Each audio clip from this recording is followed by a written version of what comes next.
আমার পিছনে একটা গাছ দেখতে পাইতাছেন, পৃথিবীর সবচাইতে বড় আম্বুল জাতের একটা গাছ। এই যে দেখেন, এই দেখছেন কালারিং আম্বুল। ওরে বাবা, ফলন হয়েছে, প্রচুর ফলন হয়েছে।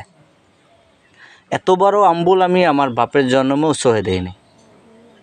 একটা পিঁপড়ার সমান আম্বুল, পৃথিবীর সব চাইতে বড় আম্বুলের জাত এই গাছটা।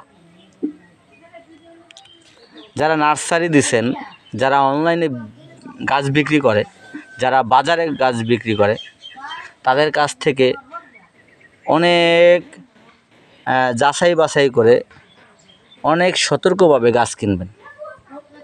ওরা বলে একটা, দেয় একটা, মানুষকে ঠকায়। অসাধু ব্যবসায়ী যারা আছে, ভণ্ড প্রতারক ব্যবসায়ী যারা আছে, তারা এরকম আপনাকে বলবে যে গাছ ভালো, অনেক বড় বড় ফল দেয়, মিষ্টি ভালো জাতের ফল দেয়। আপনারা এরকম বাটপারদের কাছ থেকে গাছ কিনবেন না, ভালোভাবে দেখে শুনে যাচাই করে তারপরে কিনবেন, বুঝে শুনে কিনবেন।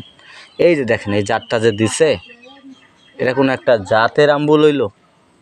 এতটুকু এতটুকু আম্বুল হয়? এটা কোনো আম্বুল হইল? দেখেন, এটা কোনো আম্বুলের জাত কোন? একটু খাইয়া দেখি, আপনাদের খাইয়া দেখাই।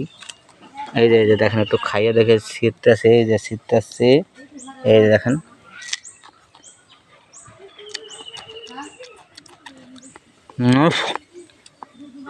স্বাদটাও একবারে অপছন্দনীয়, মানে কোনো টেস্ট নাই,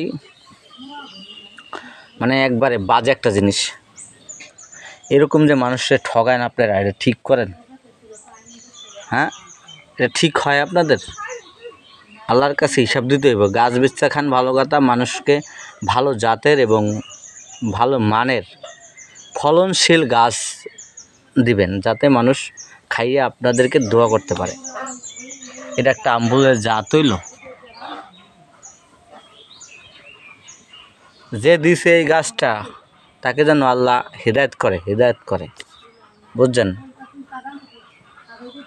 গাছ, এটা কোনো গাছ? আমার মাথাটা হট হয়েছে এই চিন্তায়।